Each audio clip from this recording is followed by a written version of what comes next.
यदि व्यक्ति अपने अपने विषयों में प्रवृत्त इंद्रियों के पीछे मन को भी प्रवृत्त कर दे, तो जैसे आंधी जल में नौका को डुबा देती है, वैसे ही मन जो है वह बुद्धि को हर लेता है। जैसे नाव चलती हो और हवा के आंधियों के झोंके उस नाव को डावाडोल कर देते हैं, और आंधियां अगर तेज हो तो नाव डूब भी जाती है। इसी प्रकार जिसके मन की शक्ति विषयों की तरफ विक्षिप्त होकर भागती है, उनका मन आंधी बन जाता है, उनका मन तूफान बन जाता है, और आंधी और तूफान से शांति की समाधि की नाव डूब जाती है। लेकिन अगर आंधियां न चले तो नाव डगमगाती भी नहीं है, और फिर तो नाव के डूबने का कोई खतरा ही नहीं रह जाता। ठीक इसी प्रकार मनुष्य का मन, मनुष्य का चित्त जितने ही झंझावात से भर जाता है, जितने ही कामनाओं से भर जाता है,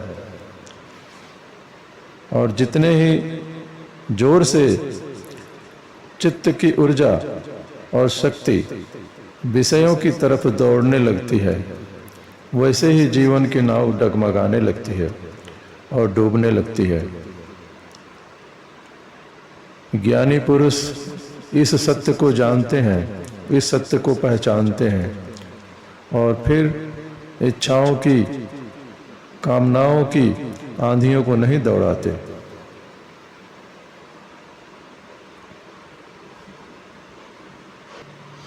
और यह समझने की बात है कि आंधियां रोकनी नहीं पड़ती, मन की आंधियों को रोकने की जरूरत नहीं है, सिर्फ चलानी नहीं है। आप न चलाएं तो अपने आप रुक जाती हैं, क्योंकि ये आंधियां, ये कामनाओं, इच्छाओं और वासनाओं की आंधियां कहीं बाहर से नहीं आ रही हैं, आपके ही सहयोग से, कोऑपरेशन से आ रही हैं। अगर कोई व्यक्ति अपने हाथ को हिला रहा है तो उसको हाथ को हिलाने से नहीं रोकना है। उसका कुल मतलब इतना है कि अब नहीं हिलाना है हाथ को। कोई हाथ अगर बाहर से हिलाया जा रहा हो तो रोकने की बात होती है, और जब कोई व्यक्ति खुद ही अपने हाथ को हिला रहा है तो इसका मतलब है कि उसे हिलाने का काम बंद कर देना है।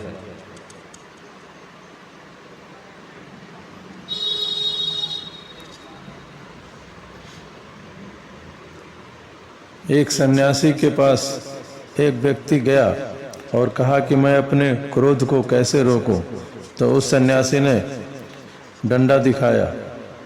वह सन्यासी एक डंडा हमेशा अपने पास रखता था,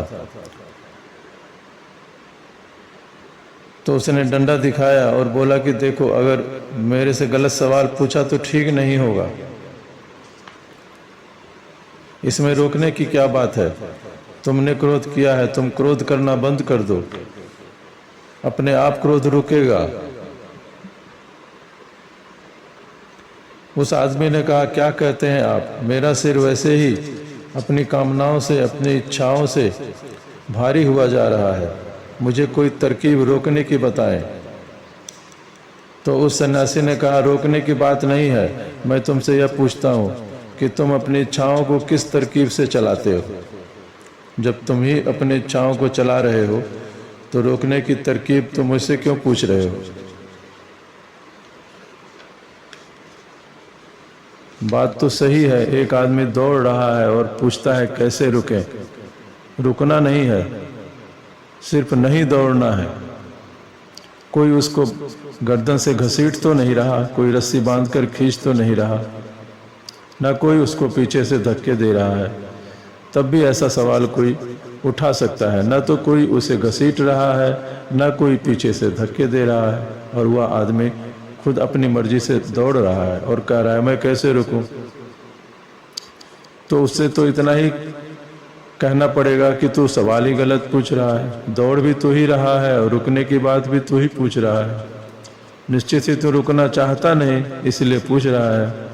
और जो लोग रुकना नहीं चाहते वे यही पूछते रहते हैं कैसे रुके, कैसे रुके, इसी में समय गंवाते रहते हैं।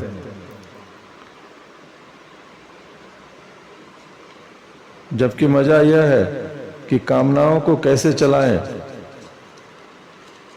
इससे पूछने के लिए वह आपके पास नहीं आए, बड़े मजे से चला रहे हैं। रोकना हो तो पूछते हैं कैसे रोकें।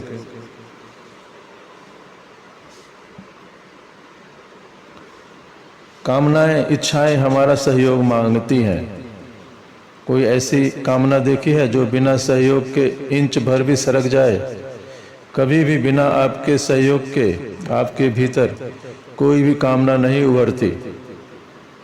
जरा कामना करके खड़े हो जाना और कहना मेरा सहयोग नहीं, अब तू चल, तो आप पाएंगे कि वह कामना वहीं गिर गई। वह इंच भर भी नहीं चल सकती यदि आपका सहयोग न मिले। एक व्यक्ति है जिन्हें बहुत क्रोध आता है, बड़े मंत्र पढ़ते हैं, बड़ी प्रार्थनाएं करते हैं, मंदिर जाते हैं और फिर वहां से और ज्यादा क्रोधी होकर लौटते हैं। क्रोध नहीं जाता। उनकी परेशानी है कि मैंने बहुत कुछ कर लिया पर क्रोध नहीं जाता। उन्होंने एक सन्यासी से पूछा तो सन्यासी ने इसका जवाब दिया कि सबसे पहले ये बताओ कि तुम ही क्रोध करते हो कि कोई और करता है? तो उन्होंने कहा मैं ही करता हूं, फिर भी नहीं जाता। तो उस सन्यासी ने कहा यह सब छोड़ो, मैं यह कागज पर कुछ लिख कर देता हूं, जब भी क्रोध आए तो तुम इसे पढ़ लेना, अभी इसे जेब में रख लो। 15 दिन बाद मेरे पास आना और कुछ मत करना, जब भी क्रोध आए इसे पढ़ लेना और फिर वापस जेब में रख देना। उन्होंने पूछा उस सन्यासी से कि इससे क्या होगा? मैं तो बड़े बड़े ताबीज बांध चुका। उस सन्यासी ने कहा छोड़ो ताबीज को, तुम इस कागज को अपने जेब में रखो।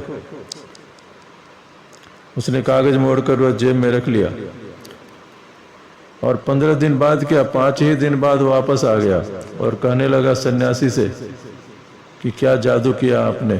सन्यासी के पैरों पे गिर पड़ा, क्योंकि जैसे ही मैं वह कागज पढ़ता हूँ उसमें लिखा है कि मुझे क्रोध आ रहा है, तो पता नहीं भीतर क्या होता है, सहयोग नहीं मिलता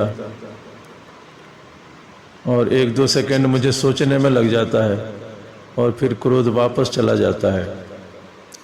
और कई बार तो यह भी हुआ कि मैंने कागज को अंदर हाथ भी नहीं लगाया, इधर हाथ अंदर गया जेब में कि उधर ख्याल आ गया कि अब क्रोध आ रहा है, जैसे कोई चीज बीच से कट गई हो, कोई चीज, किसी चीज का संबंध क्रोध से था जो हट गया है।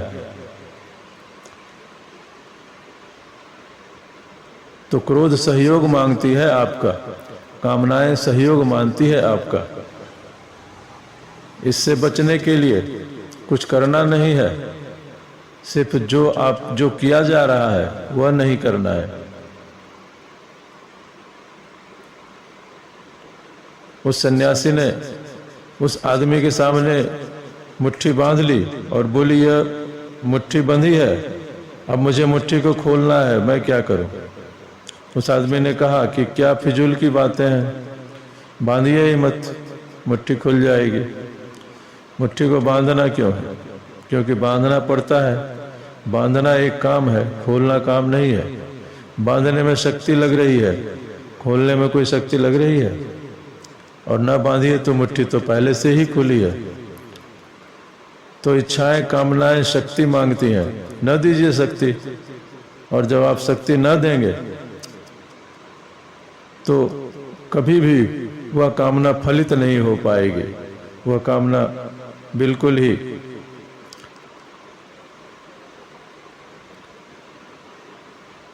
अफलित रह जाएगी। तो और ऐसे झंझावात से मुक्त हुआ मन स्वयं में प्रतिष्ठित हो जाएगा, और जो स्वयं में प्रतिष्ठित हो गया उसने समझो सब कुछ पा लिया